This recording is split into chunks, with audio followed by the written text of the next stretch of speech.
আচ্ছা, আজকে আমরা টারপিনের সেকেন্ড ক্লাসে যে টারপিনটা নিয়ে শুরু করব সেইটাকে বলছি আমরা লিনালুল। LINALOOL। এই টারপিনটার নাম হচ্ছে লিনালুল। আচ্ছা, এইটাও একটা মনোটারপিন, আসাইক্লিক। কিন্তু এই টারপিনটার বিশেষত্ব হচ্ছে এই টারপিনটা অপটিক্যালি অ্যাক্টিভ। তার মানে এটার মধ্যে একটা কাইরাল সেন্টার আছে। এখন এইটাকে তাহলে অপটিক্যালি অ্যাক্টিভ মানে এর একটা প্লাস ফর্ম আছে, একটা মাইনাস ফর্ম আছে, দুটো ফর্ম আছে। আচ্ছা, যদি আমরা বলি যে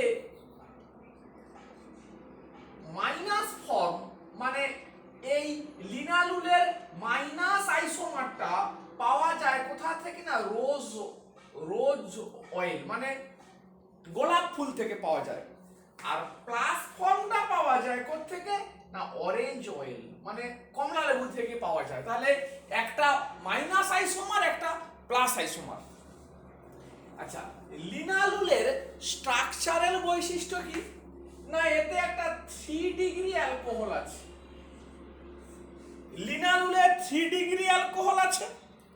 আচ্ছা, লিনালুলকে যদি হাইড্রোজিনেশন যে করা হয় 2 মোল হাইড্রোজেন অ্যাবজর্ব করে। তো এইটা থেকে বলতে পারি যে এখানে দুটো সিসি ডবল বন্ড আছে।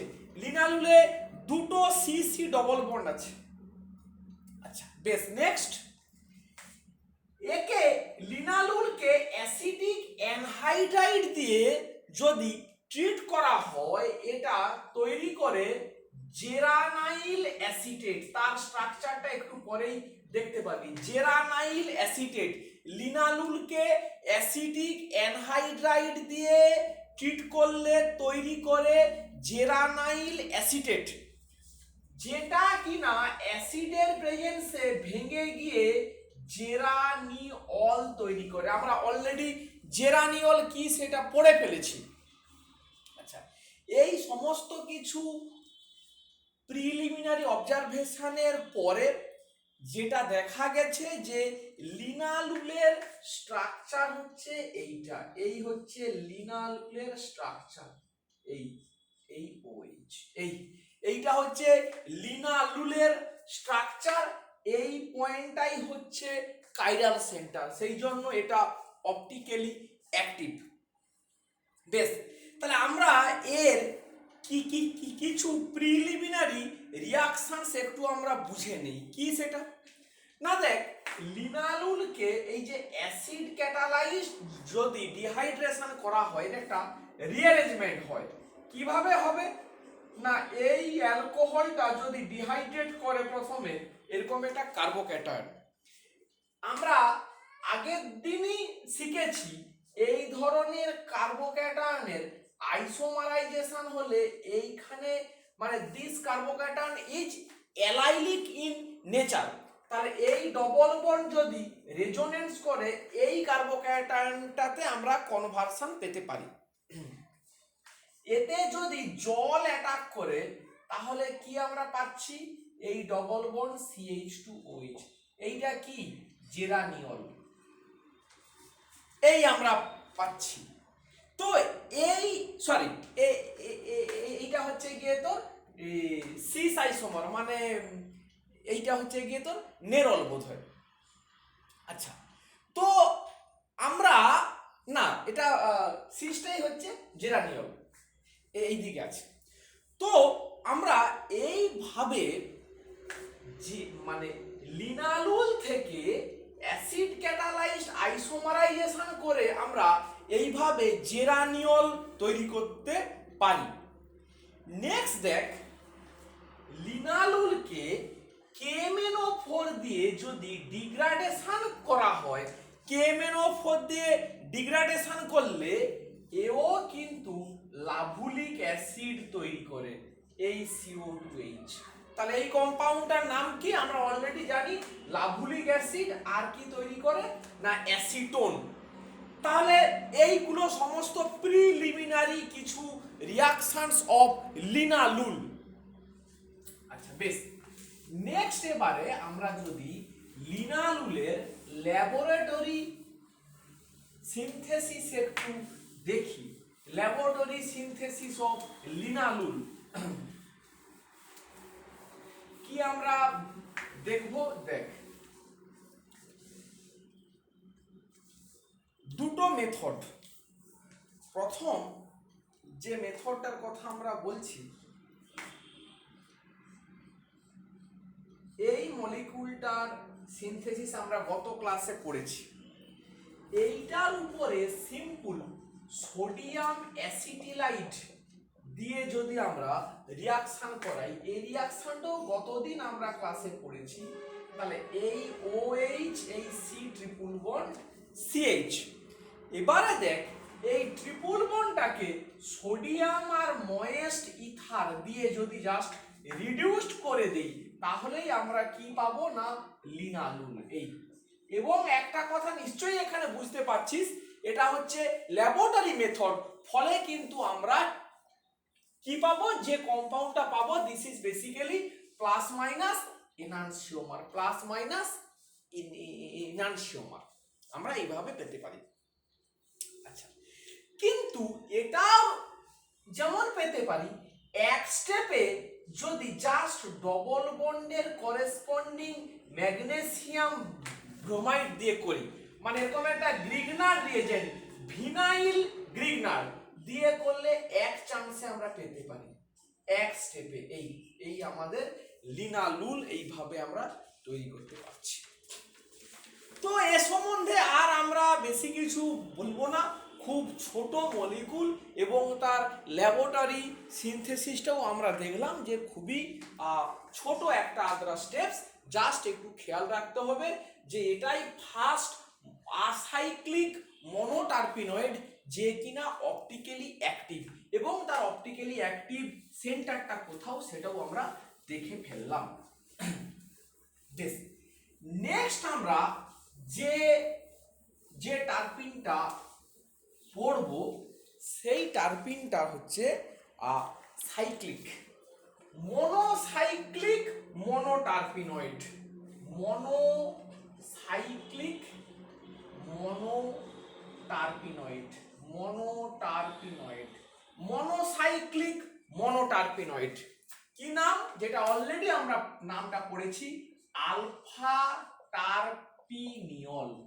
আলফা টারপিনিয়ল সম্বন্ধে আমরা পড়ব। আচ্ছা, প্রথমে এর সম্বন্ধে একটু ব্রিফ হিস্ট্রি। প্রথমেই কি না, এই মলিকুলটাও optically active, alpha terpineol optically active monoterpenoid. তার মানে কি, এখানে C10 দুটো আইসোপ্রিন আছে।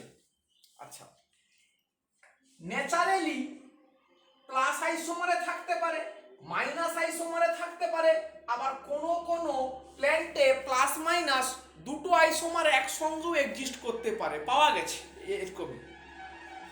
এটা একটা সলিড কম্পাউন্ড, যেমন আমাদের সিট্রাল ছিল লিকুইড, কিন্তু আলফা টারপিনিয়ল একটা সলিড কম্পাউন্ড, কিন্তু যার মেল্টিং পয়েন্ট খুবই কম, মাত্র 35 ডিগ্রি সেন্টিগ্রেড টেম্পারেচার। তার মানে আমাদের দেশে গ্রীষ্মকালে এটা লিকুইড হিসাবে থাকবে, শীতকালে সলিড হিসাবে থাকবে।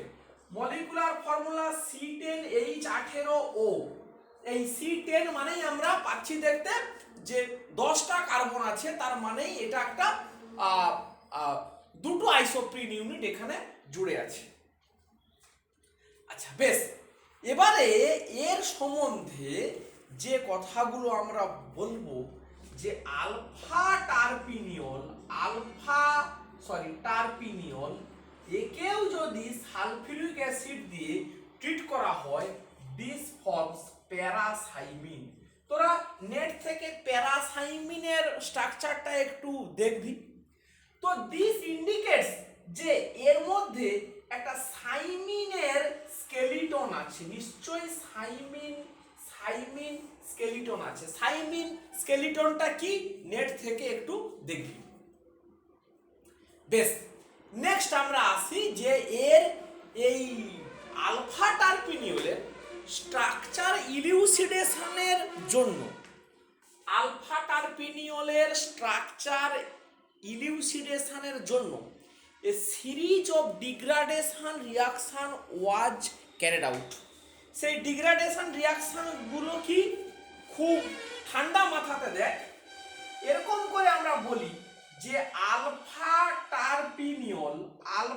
টারপিনিয়ল যে কিনা C10 মানে 10টা কার্বন ছিল, একে যদি জাস্ট 1% KMnO4 দিয়ে ট্রিট করা হয়, 1% অ্যালকালাইন KMnO4 দিয়ে ট্রিট করলে this compound is converted to a trihydroxy compound, যার মধ্যেও কিনা C10 মানে ওর মধ্যেও 10টা কার্বন আছে।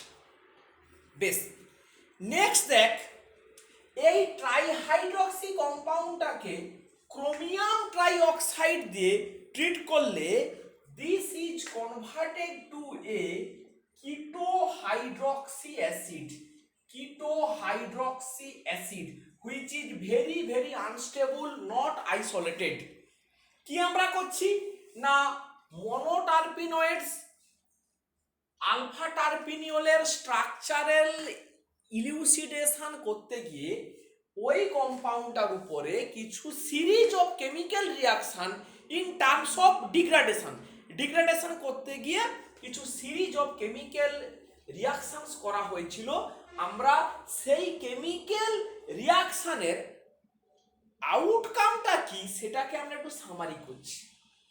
প্রথমে কি করলো না, আলফা টারপিনিওলকে 1% অ্যালকালাইন KMnO4 দিয়ে ট্রিট করতে একটা ট্রাইহাইড্রক্সি কম্পাউন্ড তৈরি হয়েছিল। এদের কি স্ট্রাকচার আমরা সেটা পরে আসছি। সেই ট্রাইহাইড্রক্সি কম্পাউন্ডটাও C10, যাকে ক্রোমিয়াম ট্রাইঅক্সাইড দিয়ে ট্রিট করতে it is converted to a ketohydroxy compound, যেও কিনা C10। এই কম্পাউন্ডটা আনস্টেবল, যে সঙ্গে সঙ্গে স্ট্রাকচার চেঞ্জ করে একটা কিটোল্যাকটোনে কনভার্ট হয়, যেও কিনা C10 কিটোল্যাকটোন। বেশ, তাহলে এটা হচ্ছে 1 নম্বর, এটা 2, এটা 3, এই কিটোল্যাকটোনটা 4। এই কিটোল্যাকটোনকে যদি ওয়ার্ম অ্যালকালাইন KMnO4 দিয়ে ট্রিট করা হয়, this is converted to terpenylic acid. বানানটা ভালো করে দেখবি, terpenylic acid. This is converted to terpenylic acid. এটা 5 নম্বর। টারপিনাইলিক অ্যাসিডটা C8, 8টা কার্বন প্লাস অ্যাসিটিক অ্যাসিড, মানে এখানে 2টো কার্বন থাকলো, তাহলে 8 আর 2 কি হলো 10। তাহলে এই প্রথম ডিগ্রেড করলো। বেশ, এই টারপিনাইলিক অ্যাসিডকে আবার যদি একটু স্ট্রং KMnO4 দিয়ে ট্রিট করা হয়, this is converted to terebic acid. Terebic acid হচ্ছে C7, টেরেবিক অ্যাসিড। তাহলে এই রকমই একটা আমরা সিরিজ অফ ডিগ্রেডেশন প্রথমে দেখে ফেললাম। এইবারে আমাদের জানতে হবে যে এই সিরিজ অফ ডিগ্রেডেশনে এই কম্পাউন্ডগুলোর তাহলে কেমিক্যাল স্ট্রাকচারটা কি, কোন ধরনের রিয়াকশনস হতে পারে। আলফা টারপিনিওলের স্ট্রাকচার হচ্ছে এইটা। প্রথমে আমরা নিয়েই নিলাম এই আর এই, আমরা আগের দিন অলরেডি পড়েছি। এটা হচ্ছে আলফা টারপিনিওল, যেটা 1 নম্বর এই মলিকিউলটা আমাদের কাছে ছিল। একে প্রথমে কি দিয়ে করেছে, 1% অ্যালকালাইন KMnO4। আমরা জানি KMnO4 দিলে কি হয়, ডবল বন্ডে ডাইয়ল তৈরি হয়। তাহলে দেখ এই OH এই OH এই OH সবই আমাদের চেনা রিয়াকশন। এটাই 1 নম্বর কম্পাউন্ড, এটাই 2, এটাই দেখ ওই ট্রাই হাইড্রক্সি কম্পাউন্ডটা। একটা OH ছিল, আরো দুটো OH চলে এলো। একটা OH ছিল, আরো দুটো OH চলে এলো। তো এটাই হচ্ছে ট্রাই হাইড্রক্সি কম্পাউন্ডটা। আচ্ছা, তাহলে এটা হলো গিয়ে ট্রাই হাইড্রক্সি। আচ্ছা, এবারে দেখ একে যেই আমরা ক্রোমিয়াম ট্রাই অক্সাইড দিয়ে ট্রিট করব, কি হয় না এই বন্ডটা ব্রেক করে, এই বন্ডটা ব্রেক করে।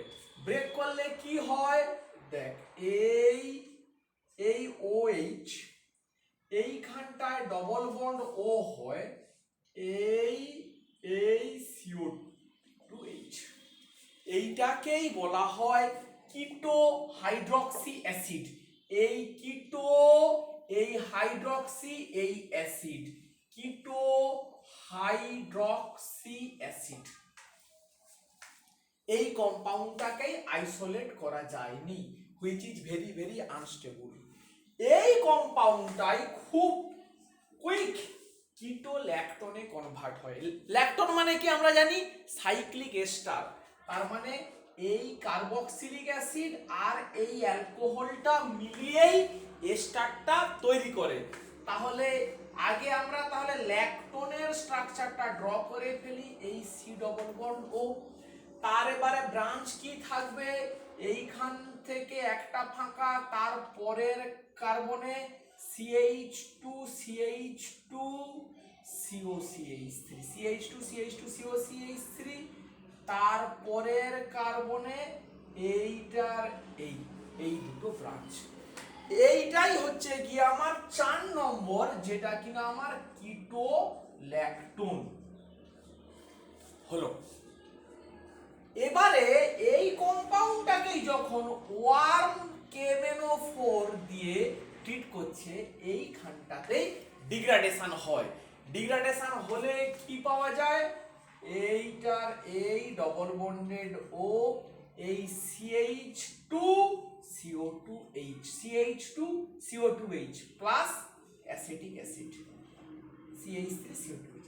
এই কম্পাউন্ডটার নাম হচ্ছে টারপিনাইলিক অ্যাসিড। টারপিনাইলিক অ্যাসিড এইটার নাম।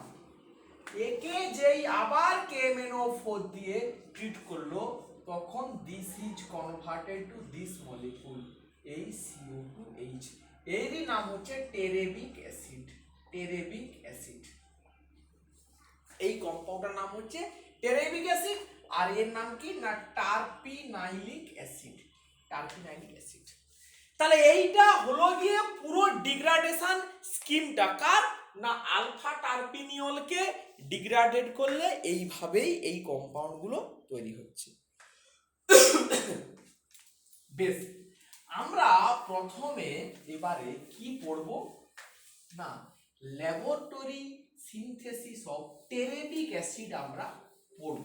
আমরা ওই আলফা টারপিনিয়লে আর কি যাব, সে তো অলরেডি কালকে আমরা দেখেছি যে জেরানিয়ল বা নেরলকে অ্যাসিড ক্যাটালাইজড আইসোমারাইজেশন করলেই দে আর কনভার্টেড টু আলফা টারপিনিয়ল। ফলে ওটার সিনথেসিস নিয়ে আর এত চিন্তা নেই। রেদার আমরা কি আজকে পড়ব না ল্যাবরেটরি সিনথেসিস অফ টেরেবিক অ্যাসিড। তাহলে টেরেবিক অ্যাসিডের স্ট্রাকচারটা আমরা আগে ড্র করি। এই ল্যাকটোন, এই দুটো মিথাইল, এই CO2H, এই হচ্ছে কি আমাদের টেরেবিক অ্যাসিড। টেরেবিক অ্যাসিডের সিনথেসিসের স্কিমটা দেখ খুব সহজ একদম। আমরা অলরেডি আন্ডার গ্র্যাজুয়েটে পড়ে চলে এসেছি। কি সেটা না আমাদের স্টার্ট করতে হবে ইথাইল অ্যাসিটো অ্যাসিডের থেকে, এই COCH3, এই CO2AD। তাহলে এই মলিকিউলটাকে ইথাইল অ্যাসিটো অ্যাসিডেট EAA। একে আমরা যদি সোডিয়াম ইথক্সাইড আর ইথাইল ক্লোরো অ্যাসিটেট দিয়ে ট্রিট করি, কি হবে এখানে মাইনাস হবে, অ্যাটাক করবে, সিএলটা বেরিয়ে যাবে। তাহলে কি পাবো আমরা? এই COCH3, এইদিকে CO2ET, এইদিকে CH2CO2ET, এই CH2CO2ET, এইটা আমরা পেয়ে গেলাম, এইটা ঢুকে গেল। এবারে দেখ এইটা এস্টার, এই দুটো এস্টার, এইটা কিটোন, কে বেশি রিঅ্যাক্টিভ? কিটোন বেশি reactive.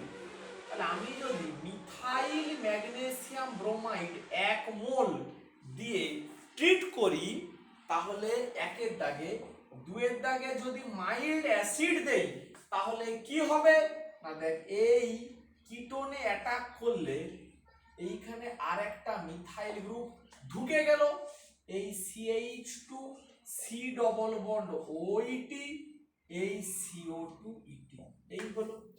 This compound have not been isolated.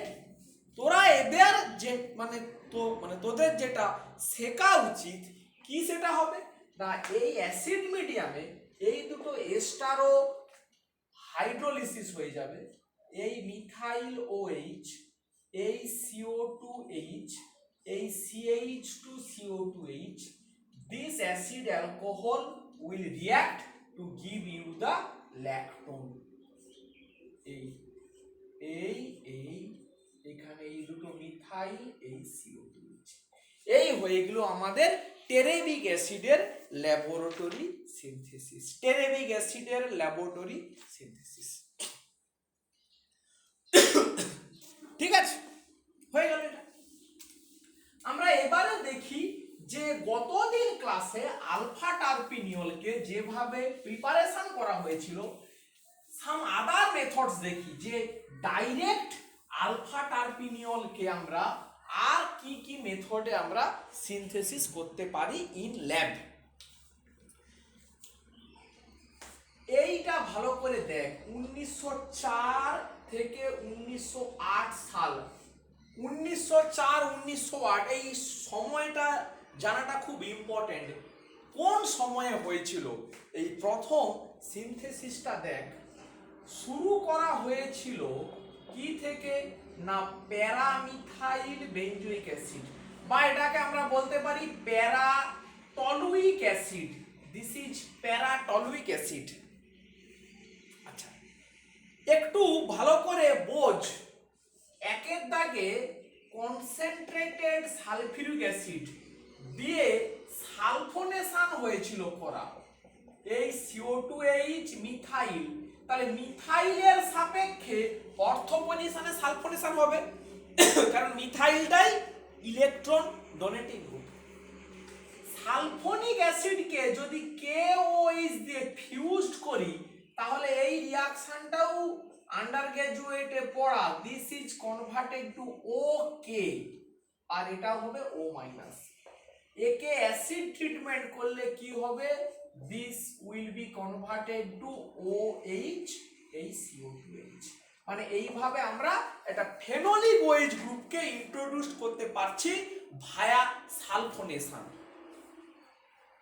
Next, sodium R ethanol দিয়ে রিংটাকে রিডিউস করেছিল, কি হলো? এই OH, এই CO2H, রিংকে রিডিউস করেছিল। নেক্সট, হাইড্রোজেন ব্রোমাইড দিয়ে ওই 2 ডিগ্রি অ্যালকোহলটাকে করেসপন্ডিং ব্রোমাইডে কনভার্ট করলো, এই CO2H হলো। এইবারে দেখ কি ইন্টারেস্টিং, দেখ রিঅ্যাকশন গুলো। পিরিডিন দিয়ে একটা E2 রিঅ্যাকশন করলো, এই H, এই Br এখান থেকেই বেরোবে, এখান থেকে নয়, because it will give you more substituted alkene. এই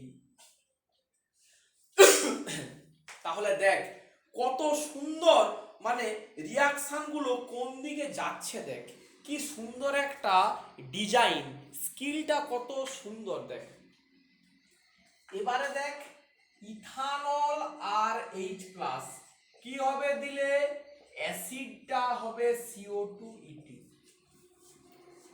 next, excess methyl magnesium bromide, এস্টারের উপরে গ্রিগনার্ড করলে কি হবে, দুটো স্টেপে হবে রিয়াকশন। প্রথমে 1 মোল অ্যাটাক করলে তৈরি হবে কিটোন এই COCH3, আবার 1 মোল যেই অ্যাটাক করবে তখন কি পাবি না 3 ডিগ্রি অ্যালকোহল, এই দুটো মিথাইল এই OH, এই আমাদের পেয়ে গেলাম কি না আমাদের এইটাই হচ্ছে কি আলফা টার্পিনিয়ল। কোনটা কাইরাল সেন্টার বলতো, এইটাই হচ্ছে আলফা টার্পিনিওলের কাইরাল সেন্টার। তাহলে দেখ মজাটা দেখ, প্রি এক্সিস্টিং রিং মানে বেনজিন রিংকে নিয়েই শুরু করেছি, এবং আমার তো মনে হয় যে সব থেকে ইন্টারেস্টিংটা এখানে এই ডবল বন্ড ফেলাটার মেথডটাই হচ্ছে সব থেকে ইন্টারেস্টিং, যে কিভাবে সালফোনেশন করে OH তারপরে রিংটাকে ফুল রিডিউসড করে দিল, করে দেওয়ার পরে ওই অ্যালকোহলটাকে ব্রোমাইড করে বেস ক্যাটালাইজড E2 রিয়াকশন করে ওইখানে একটা ডবল বন্ড ফেলে দিল, দিয়ে দিলেই আমাদের তারপরে ওই অ্যাসিডটাকে করে আমাদের আলফা টার্পিনিয়ল পেয়ে গেল। বেশ, তো বেশ কিছুটা স্টেপ, এবারে খুব একটা মজার জিনিস দেখ, কি মজার জিনিস না, এই রিয়াকশনটাকে ওই জন্যই বলেছিলাম যে 1904 থেকে 1908 সালে এই রিয়াকশনটা ডেভেলপ করেছিল। কারো যদি মাথায় একটু রিক্যাপিচুলেট করিস যে ডিল সল্ডার রিয়াকশন ইনভেনশন হয়েছিল 1900 সাল বা 1904-5 দিকে, এবং তার 20 ইয়ার্স পরে 1920 সালের পরে সেটা রেকগনিশন পেয়েছিল, মানে সেটা গিয়ে তোর ওই নোবেল প্রাইজ পেয়েছিল ডিল সল্ডার।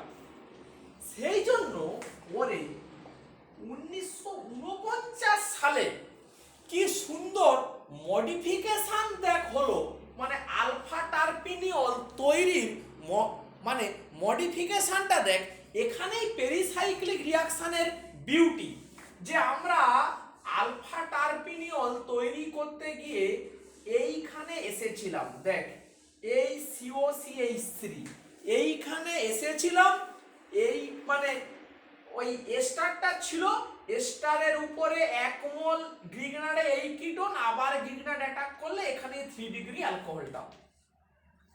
চিন্তা করে দেখ এই মলিকুলটাকে আমরা কত সহজে আমরা পেরিসাইক্লিক রিয়াকশনের থ্রু দিয়ে তৈরি করতে পারি। আমরা সবসময় এই কথাটা বলি, কোনো মলিকুলে মানে 6 মেম্বার রিংয়ে যদি একটা ডবল বন্ড থাকে, একটা ডবল বন্ড, তাহলে দেখ রেট্রো করলে আমরা বলতে পারি এইটা আর এইটা জুড়লেই আমরা এই মলিকুলটা পাই। তার মানে এই ডবল বন্ডের উল্টো দিকের যে বন্ডটা সেটাই ডাইনোফাইল হিসাবে বেরিয়ে আসে। তাহলে এই ডবল বন্ডের উল্টো দিকে এই পার্টটা আছে, এই পার্টটা, তাহলে এইটাকে আমরা যদি ডাইনোফাইল হিসাবে বের করে নেই তাহলে কি পড়ে থাকে, এইটা হচ্ছে কি আমাদের ডাইইন, আর এই ডবল বন্ড এই COCH সেটা হচ্ছে ডাইনোফাইল। তাহলে এই মলিকুলটা খুব পরিচিত MVK, এটা কি 2 মিথাইল বিউটাডাইন। তাহলে দেখ আমরা যদি এখন বলি যে এই 2 মিথাইল বিউটাডাইনের সঙ্গে MVK কে হিট করলে pi 4s plus pi 2s supra 4+2 Diels Alder এ হবে রিয়াকশন, হয়ে গিয়ে কি তৈরি হবে না এই সাইক্লিক মলিকুলটা এইটা তৈরি হলো। এর উপরে জাস্ট MgBr দিয়ে দে, কি পেয়ে যাবি আমাদের টার্গেট মলিকুল, মানে আলফা টার্পিনিয়ল আমরা পেয়ে গেলাম জাস্ট দুটো স্টেপে। আগের মেথডটা দেখ 1908-9 সালে ডেভেলপ হয়েছিল, অতগুলো স্টেপ, তারপরে দেখ একটা পেরিসাইক্লিক রিয়াকশন যেই হয়ে গেছিল আবিষ্কার, তারপরে সেম মলিকুলটাকে কত সহজে জাস্ট দুটো স্টেপে আমরা তৈরি করতে পারলাম। This is the beauty of pericyclic reaction. আচ্ছা, তোদের কাজ কি হবে, সব সময় আন্ডার গ্র্যাজুয়েটের যে মানে পড়াটাকে রিক্যাপচুলেট করবি। যখনই এমভি কে দেখতে পেলি তখনই আবার মাথাতে খেলিয়ে নিবি যে এমভি কে কি করে প্রিপারেশন করা হয়। অ্যালডল কনডেনসেশনে ফিরে যাবি, অ্যাসিডন ফর্মালডিহাইডের মধ্যে অ্যালডল হয় না, তাহলে ম্যানিক রিয়াকশন করে করতে হয়। সমস্ত কিছু খুঁটিনাটি আবার কিন্তু রিক্যাপিচুলেট করবি, কিভাবে অ্যাসিটোন ফর্মালডিহাইড সেকেন্ডারি অ্যামিন দিয়ে একটা ম্যানিক বেস তৈরি করা হয়, তারপরে হফম্যান এক্সজস্টিভ মিথিলেশন করে গিয়ে তোর এই এমভি কে তৈরি করা হয়, এবং ওখানে ম্যানিক রিয়াকশন আরো যা যাবতীয় এক্সাম্পল ছিল, সেই সাইক্লোহেক্সাননের আলফা পজিশনে এরকম একটা ডবল বন্ড ইন্ট্রোডাকশন, এগুলো সব দেখবি। ফর্মালডিহাইড দিয়ে কেন আমাদের অ্যালডল করা যায় না পড়বি। ফর্মালডিহাইড আর অ্যাসিটালডিহাইডের অ্যালডল করতে গেলে যে পেন্টা এরিথ্রিটল তো হয় তৈরি, এগুলো সব কিন্তু আবার মানে দেখে নিবি। যে কোনো কম্পিটিটিভ এক্সামে দিতে গেলে আন্ডার গ্র্যাজুয়েটটা যেন সবসময় মাথাতে থাকে। ঠিক আছে, তাহলে আমরা এই দুটো ক্লাসে বেশ খানিকটা কভার করে ফেললাম। আমরা এর পরের দিন আমরা ফার্নিসল মানে C15 শেষ কিউ টার্পিনল পড়বো, শেষ কিউ টার্পিনল। ঠিক আছে, তাহলে এখানেই আমরা আজকের ক্লাসটা শেষ করছি।